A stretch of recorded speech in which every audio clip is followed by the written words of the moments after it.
live from the B2 level business center at the Watergate complex. Ooh, I like it.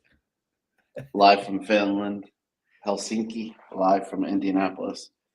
This is the Option Omega show. Guys, let me just play some blues for you real quick. Just jump right in.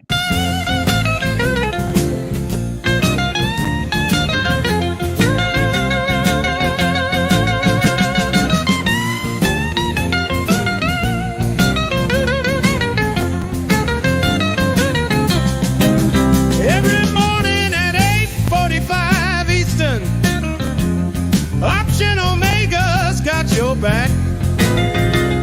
Troy's dreaming big like LeBron. Matt's backtesting like a daddy Mac. Dan's 30 years got our way, trading life and markets every day. Rusty's chained to the mines, digging deep day by day. But when Option Omega releases new features, he's free to come out and play. Option Omega, you're trading home, where every move makes you feel less alone.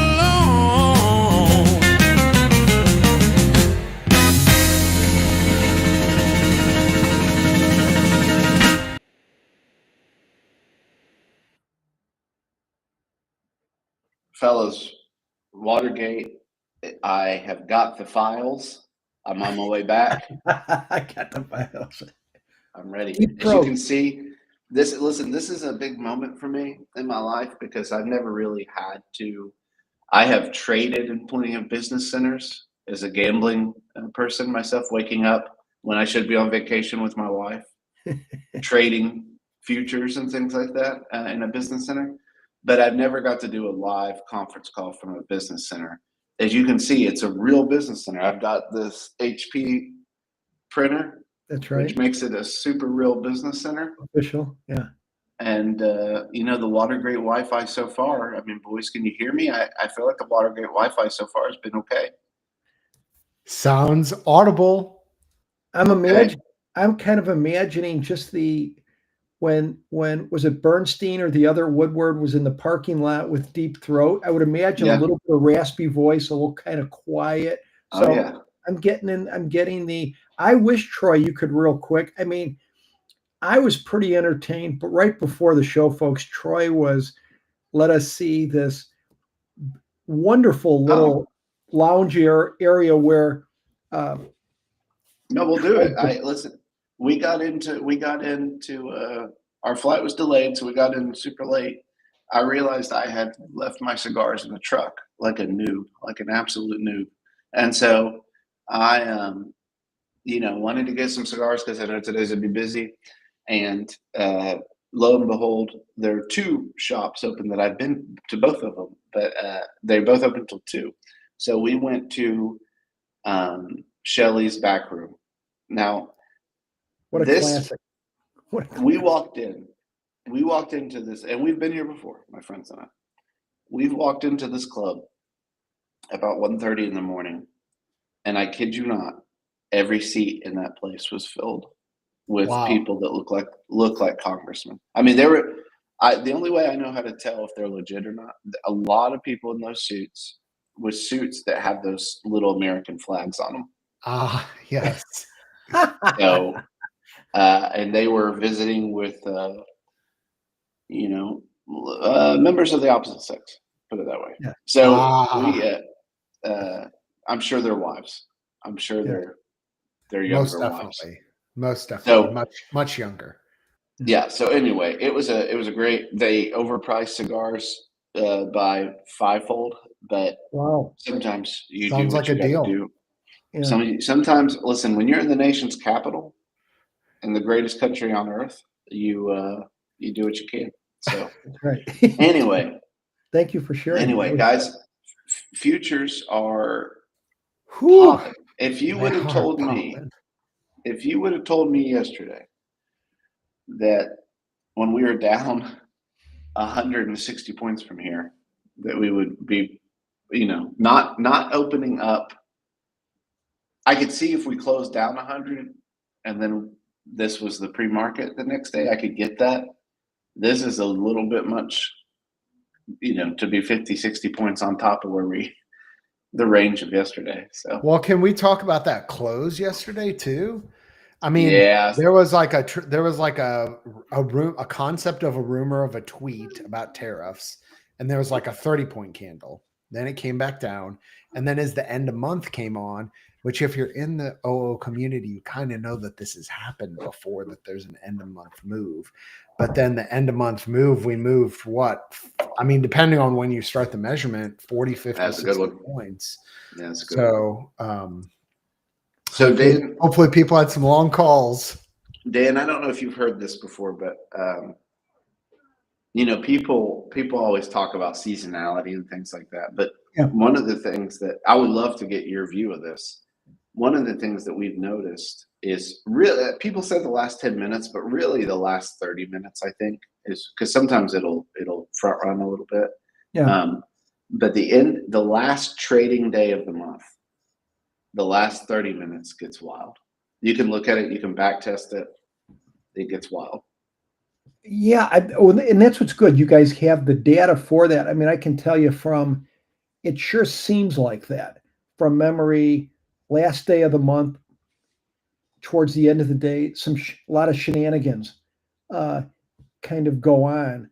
And I mean, going back with what Troy said, I thought, especially if you look at the futures, I thought yesterday when we were trading at 54, 55, I'm like, you're losing the battle of the Alamo. You're losing the battle of the 5,500. That's right. It's like, whoa. And the other thing, you look at on the ES, I mean, basically, you got 7 green candles. I wish there was a way to look like statistically or by the numbers. Once you start getting 7 up days in a row, 8 days up in a row, probabilities, it's like the numbers there. I mean, it hasn't been exactly high velocity these last 7, 8 days, so maybe that's something to do with it. But it's still. These are my favorite. Those type of probabilities, because it makes me say, like, I want to buy a put every day that we're up at this point. Oh, at this point, absolutely. You could back test that. Yeah, that's right. Back to and I don't actually. Yeah, I guess with the advanced CSV, you could back test. Sure. And I mean, here's the other thing. What day is today? It's a Thursday. That's right. What happens on Thursday? A lot of outsized moves happen on Thursdays. So there's a lot of straddle and strangle back tests on Thursday floating around and have for years. And, there was a sequence last year where Thursday, I remember one back test was like 3 weeks in a row, just insane moves. Of course, I started trading a long strangle. I had one, I stopped it, missed all 3 moves, started trading right after that. Haven't had to do that since then, which is part of the game. But Thursdays historically, I mean, they go through seasons when they have at least gone through seasons when they have big moves. And with us being up, what are we up 60 right now? Let me look. We're up 57. So yeah, I mean, with us being up 57, I don't have a crystal ball, obviously, but it does seem like, I mean, what are we going to open up at? 56, 20 to 40, somewhere in that range, probably. Yeah. So, man, what do you find like on compared to Friday? Like tomorrow, you got a lot of catalysts tomorrow that are going to hit tomorrow morning. All the earnings tonight, the big ones, Apple, Amazon, and then CVX, XOM tomorrow. You got U.S. farm payroll. What have you found in your back testing? A lot of people versus Friday. I mean, I would say in general, there's moves on both. In general, the Friday has had a more bullish tint, where Thursday is just more of a movement. It can be up or down. But Okay. there's a lot of back tests floating around on OO that have been around for years, where all sorts of long structures on Friday, or some even Friday into Monday, and Thursday just long volatility. Interesting. So long So Friday straddles, would long be more strings, long. bricks. Friday long delta. Well, and like we've been doing this for long enough now that I've seen the same questions. Like, one of the things people get on OO and they've no experience with seasonality in terms of days of the week, and it breaks their brain. They're like, I don't, you have to explain to me why it's like this. I can't explain to you why the S&P 500 does what it does on the days of the week. Like, all I can do is show you what the data is. Right. And then you have a shovel and a pick and you can go mine gold with it. But I think in general, people smarter than me have speculated that at least about Friday is the day when a lot of the fund flows come in, and the US market has, just every year, it seems like there's an increasing reliance on passive investing. So people get paid on Fridays, people who are on every other Friday paychecks, their 401ks, their IRAs, whatever retirement vehicle they're using, it goes into SPY, VOO, VFIX, FXIX, whatever vehicle they're using. Those are all long S&P. So like, I guess the idea is, and this isn't my idea, this is just what I've heard, is that if those funds are placing large institutional orders on Friday, it gives, what do markets do over time? At least in the US market, at least in the last recent history, they go up over time. You have these passive fund flows that are just buying the market, and a lot amount of that happens on Friday. Is that a lift? Is it a lift that people want to go into the weekend, making their, manually making their purchases before the weekend in their long-term investments? I don't know. I just know what the data says. So that's just what I've seen over the years. Well, you bring up a real quick point, but what's interesting to me is piggybacking on that thought that if we're going up more Fridays, I look from the VIX. VIX is generally down on, or a lot of times down on Friday, up on Monday. And so, but that would go along when the market's going up, more sellers of calls, right? That's the opportunity to sell the calls. And I wonder if those things kind of go together. I mean, I think part of the reason volatility goes down on Friday. A lot of times you have more sellers of options, and then market makers don't want to get in the way of the train, and they just lower the volatility. Sure. And then when the demand or the supply of options goes away Monday morning, they just tick them back up. I mean, that's what we used to do. But that's interesting. It's funny, being down at the CBOE for years and years and years, and you just kind of blindly go through each day. And it's good to hear, like 30 years later, Dan, here's what you experienced. I'm like, yeah, that's right. That's right. The data. Yeah. So. Well, guys, listen, I've got a couple things to show you this morning. And then, to be honest, I am at a crossroads because the conference starts at noon, and I want to go back to bed. But there's also there's a sauna. So, there's a sauna. Oh, man. Well, so yeah. So let's go. Tough choices. Yeah. So let's go. Let's get started. So real quick, just to review, we've been looking at broken wing butterflies for a credit this week. And the nice thing about backtesting is there's a million, trading in general, there's a million different ways to do it. And so today I just want to throw out two more.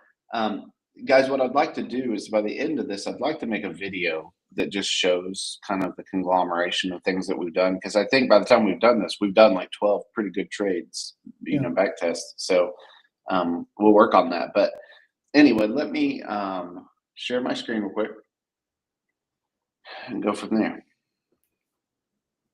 So fellas, can you see this? Yeah. Okay. So we're going to open up probably gap up 1% today. Yeah. Okay. And I thought to myself, why don't we test our what we've been doing, but with gap ups. And we had used a gap up before, but this one we're gonna collect a little bit more credit, I think. So basically what we're doing is we are on any time the market opens up 1%. Okay. We're going to buy the 10 delta call expiring to 1 day out, sell 2 10 deltas expiring 1 day out, and buy the 50 delta. So this is a mean reversion, skip strike, credit type play, not to put too fine a label on it. Well, it's not mean reversion because you're playing that it's still going to go up ultimately, but you're going to make money if it goes down too. Right. Okay. Yeah. Yeah. So, I suppose you could call it mean reversion for sure. It's kind of like a reversion of like you're reverting to slowing down your speed up. That's kind of what you're looking at with it, as you want it to slow down as you're going up for over the next day. But anyway, it works pretty well. And you notice compared to some of the ones we were looking at yesterday where we collected 10 cents, you'll still get those every once in a while. But a lot of times you're getting chunkier stuff, a chunkier premium. Because you're selling, I mean, I say chunky, it's $1.30. I wouldn't say it's not too rich, but you're getting $1 compared to 10 cents yesterday. It's chunky. And so as you can see, you're putting it on first thing in the morning. And I mean, the vast majority of them, I think, just go to zero. I mean, you've got one that basically exploded in a good way. And landed more or in less landed in the tent, but guys, I mean, this is the thing that's crazy to me about this strategy that I really do love. I mean, it's kind of showing itself. It's a good strategy in my mind, works in a lot of different environments. Yeah. I like the concept. 20 trades to me is enough to look at a concept. It's not enough to say this is a back test I want to trade. Did you play around with doing it longer term at all? I mean, the problem is as you pointed out, I mean, how often do you gap up 1%? Yeah, this is not that often. To the point, I'm not filtering stuff out. I don't want to overfit it. And so I agree, Matt, completely. What I would say to that is, we had some yesterday or the day before where there's 260 trades. That the concept's proving itself over a large data set. This specific one, is ripe for having one to miss it. So you have to be careful. But again, I think the concept proves itself and things like this. Does that make sense at all, Matt? Yeah. Yes. I mean, this one is more situational, I would say, just because there's only 20, but it builds on what Troy's been going over most of the week, which I like. And I like this because 1%, we're not messing around. We're saying, look, we want some real substance to the upside. Then we're going to go buy the call at 10 delta, right? So we want it to kind of this continue and then sputter out, right? Which is exactly what this thing is made for with the short 10 over. So I think the concept of having something with 200 trades is great. This is all part of it. And I think, again, like Matt said, you could do them both, right? This is going to get the serious up days, right? I mean, like today might not even, like right now today, we're up 0.87. Right. So on a good move up, you still may not hit it, right? Yes. But when you hit it, you're getting more of your serious moves to the upside. I like this as a and here's the other thing. I mean, we have a world-class backtester, so people can go and test this with a 0.5% gap up. And that's going to give you a lot more occurrences than 1% will, to your point, Dan. So like the concept is certainly there. It's certainly back testable. And I love the idea. It's again, the credit for credit. There's just a lot of, the 0 DTE world has changed a lot since it really exploded in 2022. And one thing that I think people are and this is a whole week's worth of shows, people really spend a lot of time talking about slippage on 0DT credit selling. And when you have a framework like this, you just don't even need to have that discussion. Your risk is your sizing and understanding what your sizing is. Yeah, and that risk and sizing to me is so much more powerful. I know this is going to be a rock the boat a little bit, but I think we're in agreement. Yeah, it's so much more powerful than a stop. Oh yeah. Yeah. Well, how many people yesterday, not in OO, but I know in other places, I didn't see a discussion in our community, because I think a lot of people in our community get this, but I saw a discussion in other credit selling places where there was that 30-point candle or whatever, and people were like, oh, I had a stop market order and I got X dollars worth of slippage on it. It's like, yeah. And people are confused. Wait, what happened? Wait, have you not been trading in 2025? Like there was a 30-point candle. Like that is what happens. Like I don't trade that way. I've done it before, and I've had enough of those that that's part of what happens when you're in. Number one, it can happen at any time, but in 2025, it's happened a lot more extensively. If you look at I don't know if people were trading short credit at the end of the month, at the last few minutes of the day. I'm sure there were people, but yesterday, I mean, at the end of the day, there were teleport candles where like there were ticks that were 5-point ticks in the closing minutes, like ticks, not minutes. Yeah. And there were teleport candles. Like, yeah, if you're using a stop market order, there's going to be some slippages, not just a probability, but you should plan for it, versus a structure like this.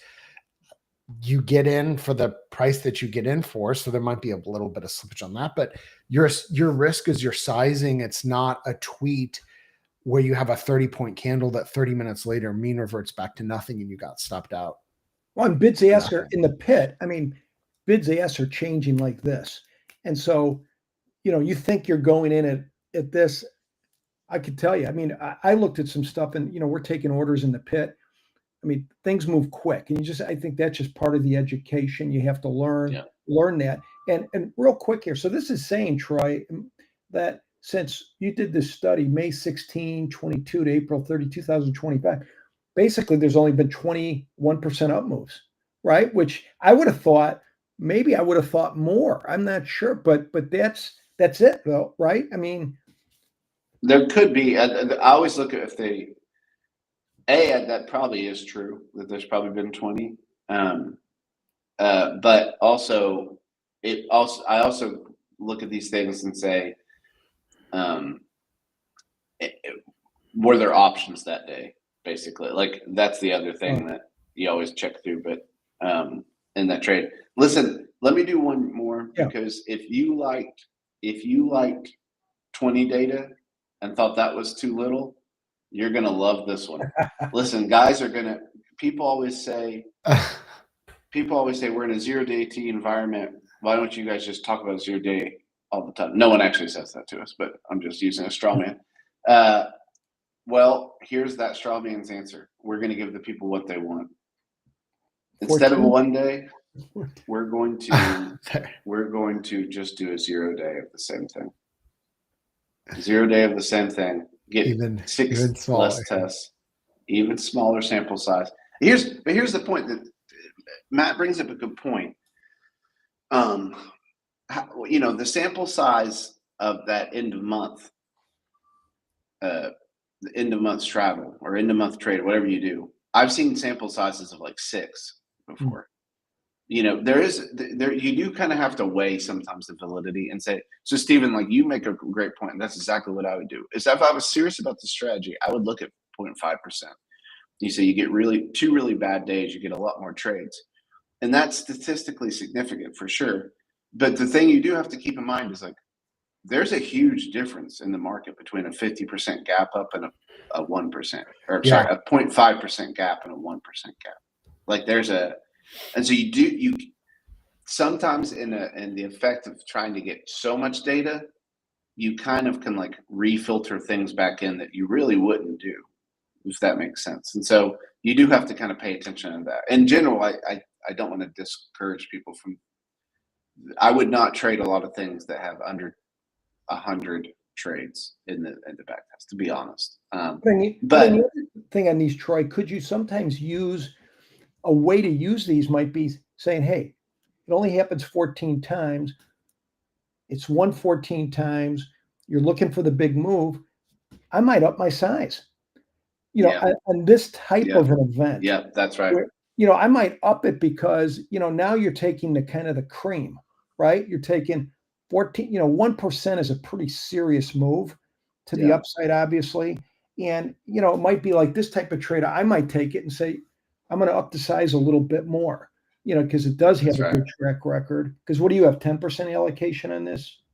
Yeah. Well, this one's a little different. I did full put just to see if it was going to blow anything up.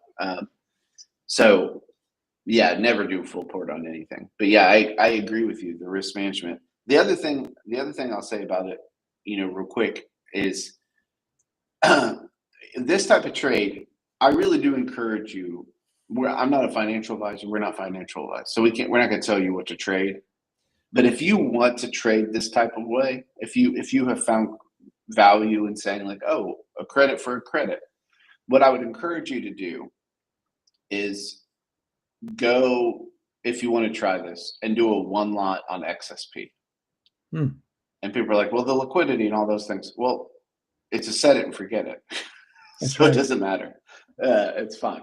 So an XSP is liquid for these type of things usually. So Hotel California. Hotel, that's right. I was just thinking that. Yeah, as long as you don't want to check out, it's fine. That's right.